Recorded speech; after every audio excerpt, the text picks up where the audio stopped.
Hello, Oilers fans. Austin here with just a quick news update regarding your Edmonton Oilers on this off day on Friday for the entire NHL. For some reason, first week of the season, the NHL goes, hey, first Friday of the year, let's not have any single game. Let's not have a single game for the fans to watch and get excited about. I don't know what the NHL is doing with their scheduling. They're the worst league at marketing and promoting their own sport. I do not understand.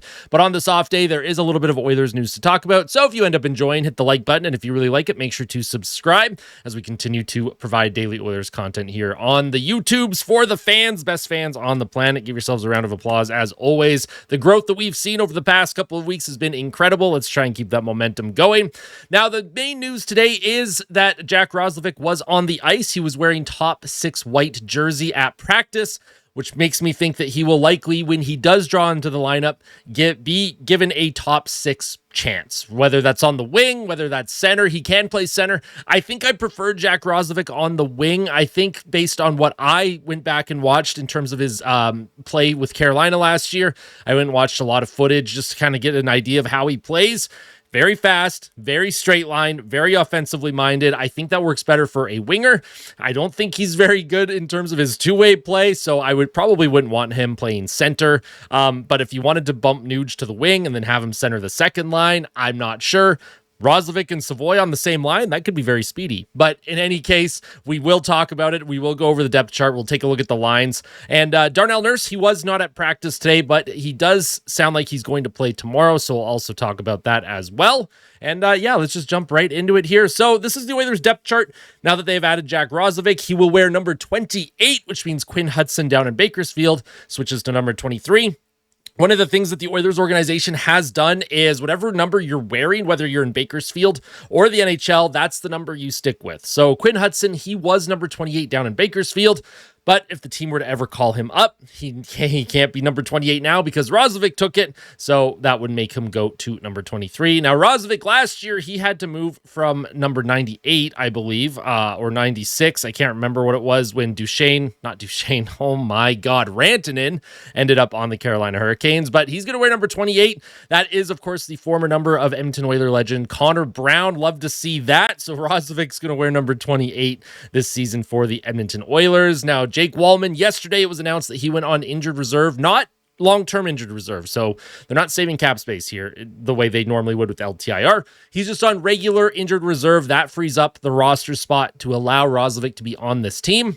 The team still is going to have to make a couple decisions here, whether they put one or two players on waivers, whether they try and trade someone, or whether they put one of their waiver-exempt players down in the minors. I think Ike Howard seems to be the odd man out, in my opinion, or not my opinion, but I think that's what the organization would do whenever Wallman is ready to come back. Darnell Nurse was not at practice. He was sick. He will play versus Vancouver tomorrow unless something changes. I'm not sure if something will. And I do imagine Stuart Skinner is going to get the start in Vancouver. I think they're going to give him that second start, that second opportunity to see how it plays out. Maybe you say game 1, small sample size, couple fluky goals. Maybe you take a look at that and you go, we're not going to put too much of that on Stu. Let's see how he rebounds. Will Stuart Skinner bounce back? For us Oilers fans, we better hope he bounces back.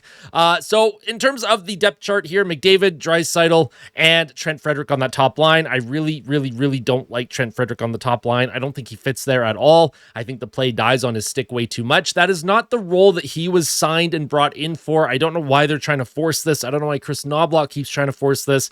It just never made sense from the get-go. I would prefer to see Mangiapane up there. You could put Savoy up there. You could put Podkolzin. You could put Tomaszek. You could put Howard. There are so many players that I would rather see at least be given a chance with McDavid and Draisaitl instead of Trent Frederic. Frederic is a bottom 6 forward who can sometimes play in your top 6, likely on the second line. And Trent Frederic, I think he really wanted to play center. I think he wanted to play like third line center this year. And for some reason, they're trying to force him up on that right wing on the top line. I just don't agree with it. Hopefully, they're able to figure things out, and hopefully now that Roslovic has been added to the equation, maybe you bump Frederic down. But Trent Frederic is bumped all the way down back in the bottom 6, and maybe they stick Roslovic up there as an opportunity to play with McDavid and Draisaitl, very offensively minded player and very fast. Not that Trent Frederic is a bad skater, but he doesn't have the foot speed to really keep up usually. Second line, Mangiapane, Nugent-Hopkins, Savoy stayed the same. Need a lot more from them at 5-on-5. I know Mangiapane had a goal the other night, But that was when the Nugent-Hopkins line came off the ice. Mangiapane got a pass from Connor McDavid, and he absolutely sniped it past the glove of Dustin Wolf. It was a beautiful goal, but we do need more from Mangiapane, Nugent, Savoy when they're on the ice together. Now, Nuge, again, he had 3 points as well. That's fantastic. Nuge also had 2 of those points at on the power play. So 5-on-5, need more from this line. Third line, Podkolzin and Philip Kapanen. I found that after the puck went off of Noah Philp's skate in the second period to make it a 3-1 game against the Calgary Flames, I found Noah Philp didn't get to see the ice too much. I could be wrong on that, but it feels like he got wrongfully punished there. So hopefully Noah Philp is able to get more ice time. I like the look of that third line. I'd like to see Podkolzin rip the puck a little bit more. Kapanen, I thought, had a quiet game. He seemed kind of invisible. You didn't really notice his speed too much, so hopefully he's able to become a little bit more engaged tomorrow against Vancouver.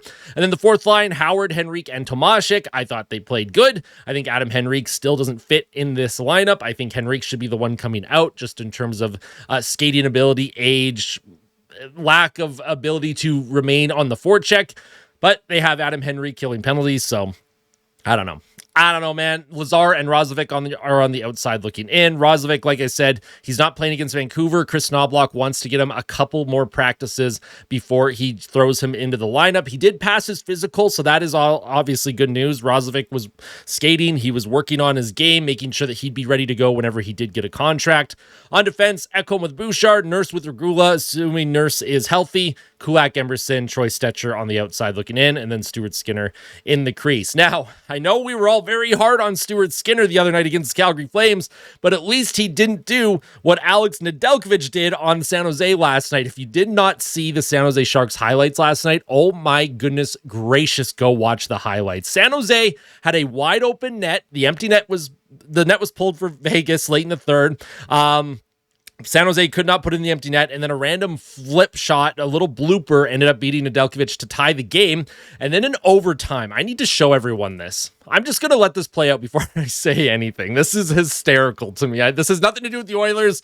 Nedeljkovic. Oh no, Nedeljkovic, what are you doing? Oh, now the puck's in the net, Riley Smith. Something tells me your goaltender in overtime probably shouldn't be up here. I think he thought the puck was going to be sliding down the ice quicker than it did. That's horrible, man. Riley Smith got on top of him. Shea Theodore ended up keeping the puck alive. And this is the funniest. This is the image that just cracks me up, man. This is so funny to me. Look at Nedeljkovic. Oopsies. Could you imagine the discourse in Oil Country if Stuart Skinner did this? Now, obviously, last year against Vegas, Stuart Skinner did something not similar, but he was seen way out of his crease. That was, of course, in Game 3 against the Golden Knights, and then you had the overhead cam showing where Stu is, and he's just not anywhere to be found. I just wanted to show that. I wanted to have a little bit of a laugh. I think Nedeljkovic is going to be okay. I think last night and the first week of the season really does show that sometimes things are fluky. I think sometimes certain players just, the mental lapses, maybe we shouldn't be too hard on certain guys. We'll see if Stuart Skinner can rebound and play better against Vancouver Canucks tomorrow night. Let me know your thoughts in the comment section below. And of course, tomorrow morning, I'll have a pregame up for the game against the Canucks. And tell someone you love them. And as always, fight like a kid. Fight like Ben. Let's go Oilers. And poor Nedeljkovic, man.